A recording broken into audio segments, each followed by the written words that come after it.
The dark centipede rested on the electric fairy's shoulder, its many legs clinging with unsettling precision to her delicate skin. Beside her floated the talking head of the ancient emperor of that realm, wearing a crooked, mocking smile. With a sardonic tone, he remarked that such an outcome was to be expected from the chaotic power of the dark sea. He added, with a touch of macabre admiration, that even spirits were susceptible to that kind of mental invasion. The dark being, uninterested in the chatter, ordered him to stop talking and focus on capturing her once and for all. The head, showing no concern, replied sarcastically that there was no need to rush and that he would keep his promise when the time came. However, the dark being remained skeptical. He reminded him that he hadn't even been able to capture that girl when he had the chance, and asked a doubt-filled question: if he would really be able to forge 10,000 dark gears in just 1 month. With a triumphant air, the head assured him that with the energy obtained from the electric spirit, the problem was completely solved. They no longer needed the girl's blueprints. Everything was underway. Without another word, he jumped down to the ground. His voice grew somber as he stated that those who had left would never return, and those who had scattered would not come back either. It was the final confirmation that the descent into that world was closer than ever. The dark being reflected in silence. Since Elizabeth had broken her seal, he had begun betting on those three. However, he had never imagined that the one who would end up truly helping him would be the least expected. It was then that the talking head, with strange agility, drew a magic circle on the ground. Upon completing it, a metallurgical device emerged from the depths. Without wasting time, he opened the artifact and asked that she be allowed to enter. Meanwhile, the dark being summoned his power of mental invasion, effortlessly penetrating the mind of the electric fairy. With a cold voice, he asked if she was willing to give everything up for him. She, with a resigned sadness, answered yes. Then, without changing her expression, the fairy began to levitate slowly into the device. She entered it without resistance, becoming trapped in its structure, as if she had always been destined for that fate. Elsewhere, on the train where the hero's group was, everyone came to a consensus: to free the mysterious girl they had previously captured. Once free, she looked at them with distrust and asked if they were bounty hunters sent by the kingdom to capture her.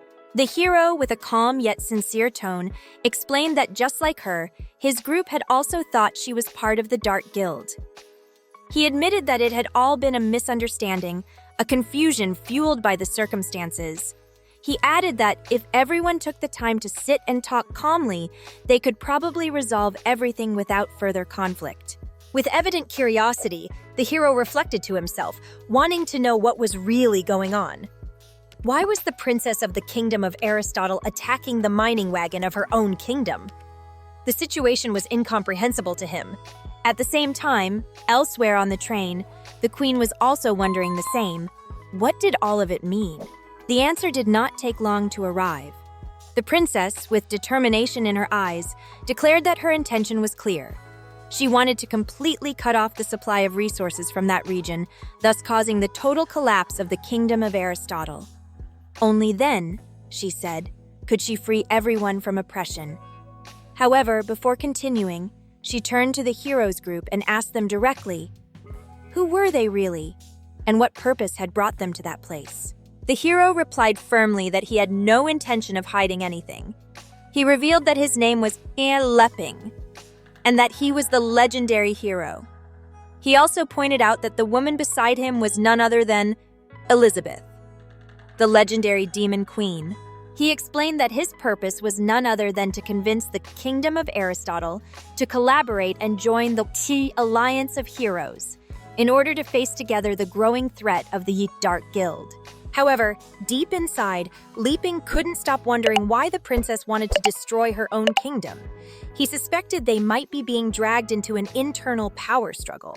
One of the pirates, upon hearing that revelation, commented with astonishment that everything sounded impressive and wondered if they really were who they claimed to be.